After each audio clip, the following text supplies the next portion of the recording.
Aujourd'hui, on va utiliser Shotcut et Glaxnimat pour créer un petit effet de sabre laser. Alors, je vais vous montrer la technique surtout parce que j'ai pas vraiment de vidéo sur lequel mettre un sabre laser. J'ai trouvé des trucs pour les tests, mais c'était assez galère parce que en fait la définition de l'image, la résolution de la vidéo était pas terrible. Donc on va voir ça aujourd'hui sur une petite vidéo juste pour vous montrer comment vous pouvez faire. Donc on va ouvrir test divers tuto. La dernière fois on a fait ça, on a fait le logo YouTube. Je vais le retirer, voilà, parfait. Et imaginons que j'ai une vidéo avec un sabre ou avec une épée et j'aimerais que ça devienne un sabre laser. Donc on va retirer ça et j'ai trouvé une vidéo qui va faire ça. C'est un personnage de Lego qui se déplace, c'est du stop motion. Voilà, c'est ça. Alors on va réduire ça, hop. C'est assez court, ça dure 5 secondes. Voilà, ça c'est juste un truc pris sur Pixabay. Donc c'est juste un personnage Lego qui avance en stop motion. Et donc ça, je vais l'ajouter dans mon projet. Alors, je vais copier la vidéo. Alors, CTRL-C. Je vais aller dans mes vidéos tutoriels. Mon projet s'appelle Test divers tuto. Alors, il faut que je retrouve où est-ce que je l'ai mis. Test divers tuto. Là. Test divers tuto. Voilà. Hop. Parfait. Je clique ici, je fais CTRL-V, ça m'ajoute ici ma petite vidéo de 5 secondes d'un personnage Lego en stop motion qui se déplace avec une épée dans la main. Et donc ça, je l'ajoute ici. Parfait. On va déplacer ça. Je vais l'ajouter dans ma ligne de temps. On va retirer ça. Tac. Voilà. Parfait. Et donc j'aimerais que l'épée devienne un sabre laser. Tout simplement. J'aimerais un sabre laser à la place de cette épée. Ça dure pas très longtemps, donc ça devrait être pas trop long à faire. Parce qu'il faut savoir que c'est l'équivalent de rotoscoping, c'est-à-dire placer les points image par image. C'est assez long, mais si on a besoin de cet effet-là, ça peut valoir le coup. Donc comment je vais faire ça ? Eh bien, on va avoir besoin d'une animation Glaxnimat. Mais si je fais une animation Glaxnimat, je vais me retrouver avec Glaxnimat ouvert, et il va falloir que je fasse l'animation sans savoir où se trouve l'épée, etc. À telle et telle image, à tel moment de l'animation. Vous voyez que ça bouge pas mal beaucoup, donc ça descend, ça monte, ça se déplace, etc. Donc en fait, le mieux, c'est de ne pas utiliser une animation, mais d'utiliser un masque Glaxnimat. Donc je vais sélectionner ma vidéo. Je vais aller dans Filtre, le petit plus, je vais aller dans Vidéo, je vais aller chercher dans Mask Draw, alors c'est dans les M, là, Mask Draw Glaxnimat, je le sélectionne, voilà. Ici je peux faire New pour faire un nouveau masque, ou Ouvrir pour ouvrir un masque que j'ai déjà créé, par exemple, que j'ai un fichier juste à charger. Ici il me faut un nouveau masque, donc je fais New. Ça m'ouvre Glaxnimat, voilà, et ça me charge en fait ma vidéo en animation. Voilà, donc je peux savoir en fait où placer mon masque. C'est très intéressant parce que même pour faire des animations Glaxnimat sans les utiliser comme masque, ça permet en fait ça permet de savoir où on place tel ou tel élément. Donc je vais me mettre à peu près, je vais me mettre là à peu près. Et ce que je veux en fait ici, c'est un sabre laser à la place de l'épée. Comment je peux faire ça ? Alors on va aller dans les calques, voilà, dans le layer. Je vais simplement faire une ligne qui va d'ici jusque là, juste une ligne, qui sera juste un contour en fait. Alors j'aurais pu faire une forme complète, mais plus on fait un truc compliqué, plus c'est chiant à animer. Donc une ligne avec juste 2 points, c'est parfait. Je vais donc prendre cet outil, qui est l'outil qui permet de tracer les courbes de Bézier. Je vais faire un clic ici. Alors ici, chose intéressante, importante, je vais décocher remplissage et je vais cocher contour. Comme ça, je garde que le contour de la ligne. Et ça me permettra de ne pas avoir à gérer le remplissage. Quoique je réfléchis... Ah, on pourrait faire plus... Non. Je vais rester simple. Je clique ici et je clique ici à l'autre extrémité de l'épée. Et là, je fais entrer. Vous voyez, à la place de cliquer ailleurs, je fais entrer. Ça me fait juste une ligne, toute bête. Cette ligne, il faut qu'elle soit un peu plus épaisse. Donc, je vais aller dans contour, dans style. Et ici, je vais changer l'épaisseur. On va mettre... alors, 20, c'est pas assez. 30. Ah, 30, c'est pas mal.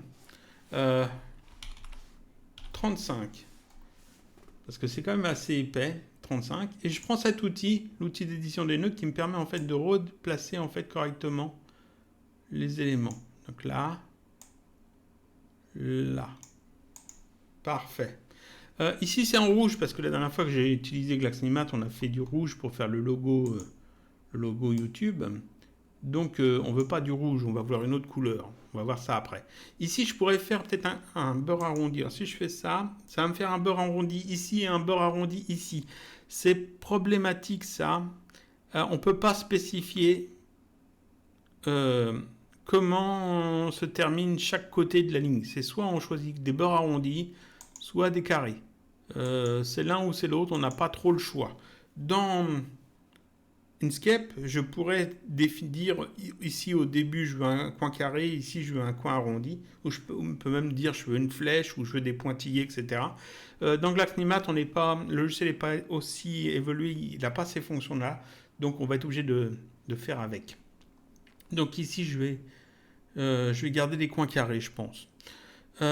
Ensuite, la couleur. Alors, la couleur du contour. On va faire un truc comme ça. Cette couleur-là, elle a l'air pas trop mal. Ouais, c'est pas mal. Donc là, en fait, j'ai 2 points qui définissent en fait une ligne toute simple. Ce que je vais faire maintenant, c'est que je vais ouvrir. Je vais aller ici dans la ligne de temps, dans chemin, ici dans transform. Normalement, alors c'est dans c'est dans chemin. Voilà, c'est là, shape.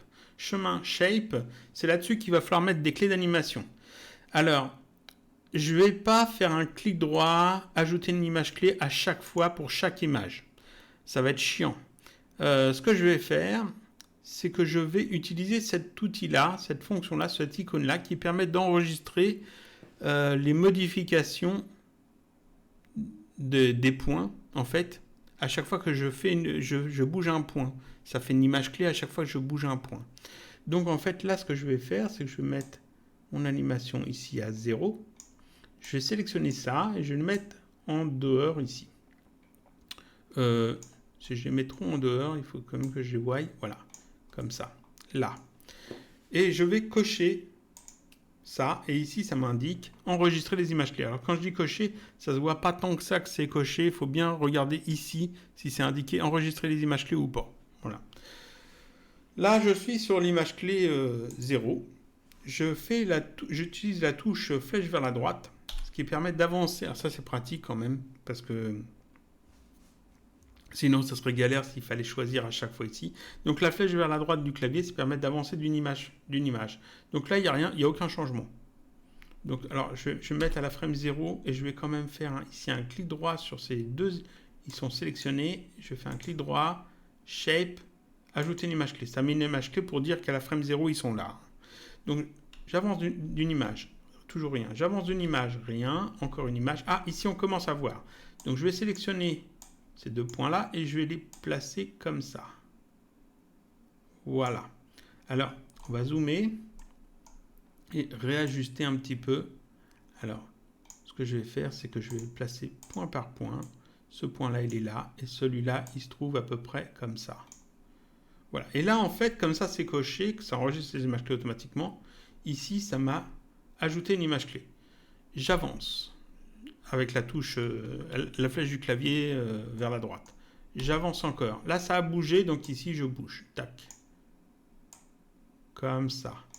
J'avance une fois, 2 fois. Ça bouge un petit peu ici, donc à bouger un petit peu le truc. Voilà. J'avance, ça bouge encore un peu. Donc, faiblement, mais ça a bougé. J'ai vu que ça bougeait. J'avance encore. Là, ça a clairement bougé. Donc, ici, on va placer ça là. Ici, ça vient se placer là. Voilà. J'avance d'un cran. Ici, ça a bougé un petit peu. Pas beaucoup, mais un petit peu quand même. J'avance d'un cran. On va redéplacer un petit peu. J'avance d'un cran. Ça a clairement bougé jusque-là.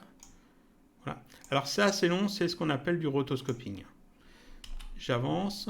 Là, on va juste bouger un petit peu, histoire de dire ça met une clé. À chaque fois que je bouge, ça met une clé d'animation. J'avance un peu. Je remets le truc correctement. Ici. Et là. J'avance. Ça a bougé un petit peu. Là. Là. J'avance. À chaque fois, j'appuie sur la touche du clavier, flèche vers la droite, et je replace en fait les points. Donc on peut revenir en arrière, avancer pour voir en fait si ça a bougé ou pas, et repositionner correctement les points. Donc là, là, hop, on va avancer comme ça. Alors je vais peut-être le faire en accéléré. Je vais même le faire en accéléré, histoire qu'on ne traîne pas trop dans le tutoriel sur cette étape, parce que c'est assez long. Je vais essayer de faire le maximum d'images. Donc on part en accéléré.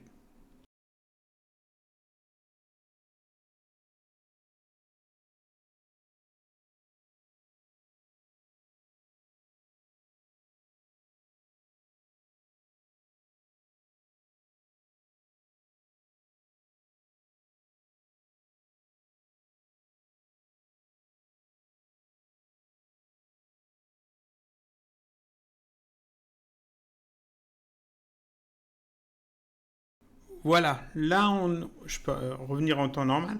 Donc ici j'ai fait toute l'animation. On va voir ce que ça donne.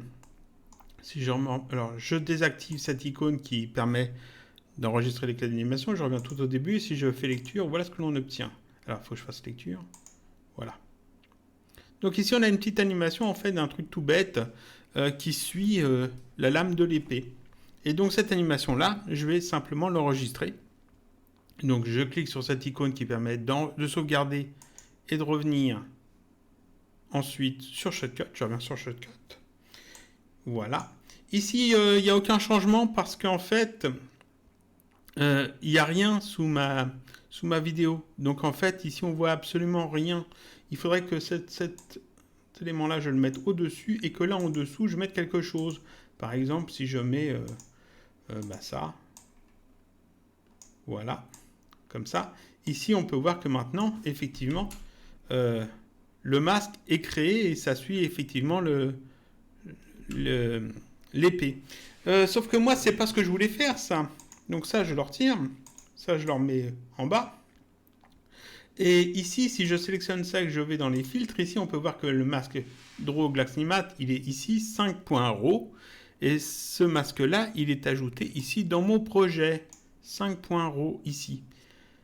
Et ça, c'est très intéressant parce qu'en fait, là, je peux le virer. Tac. Donc, j'ai plus le masque, mais j'ai quand même le fichier 5.RAW. Et donc, ici, je peux ouvrir en fait le fichier 5.RAW dans ma liste de lecture. Je le sélectionne, je le fais glisser ici. Tac. 5.RAW. Et je peux l'ajouter ici comme animation. Tac. Voilà.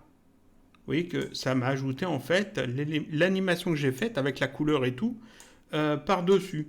Et donc ça, en fait, je peux le sélectionner, aller dans filtre et puis ajouter par exemple ici un petit flou. Alors ce que je voudrais en fait ici, c'est un flou.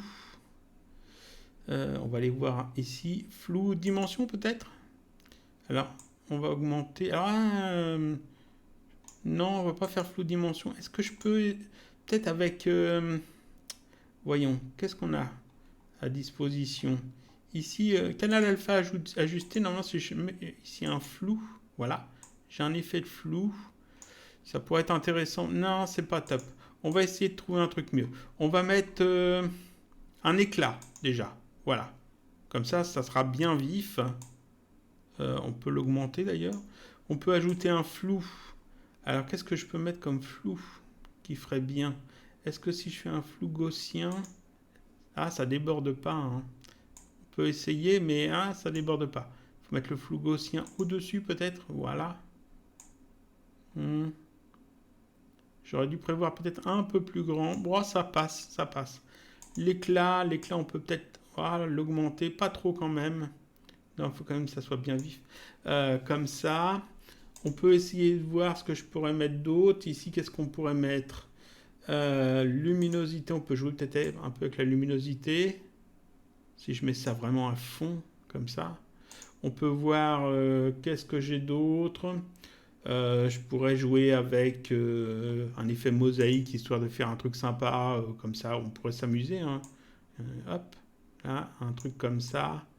Ça pourrait être pas mal. Bon, on va retirer ça, mais on pourrait faire ça. Ensuite, ici, qu'est-ce que l'on a d'autre? On pourrait rajouter du bruit. On pourrait... Je pourrais juste utiliser ça comme masque sur une autre vidéo qui, elle, contiendrait, par exemple, une texture animée. Ça serait tout à fait possible. Je pourrais mettre... Voyons, qu'est-ce qu'on a? Mode de fusion, netteté, opacité... non, on va garder ça comme ça, je pense. Les vieux effets, non, l'étalonnage de couleur, si je veux changer la couleur en fait ici, je devrais pouvoir le faire. Alors, je sais plus, non, c'est pas comme ça. Ah, faudrait que je fasse, et j'explique ça, hein, ce filtre-là, c'est prévu, mais enfin, c'est pas pour tout de suite. Donc, en fait, ici, voilà, j'ai mon effet normalement. Voilà, j'ai un sabre laser à la place de l'épée.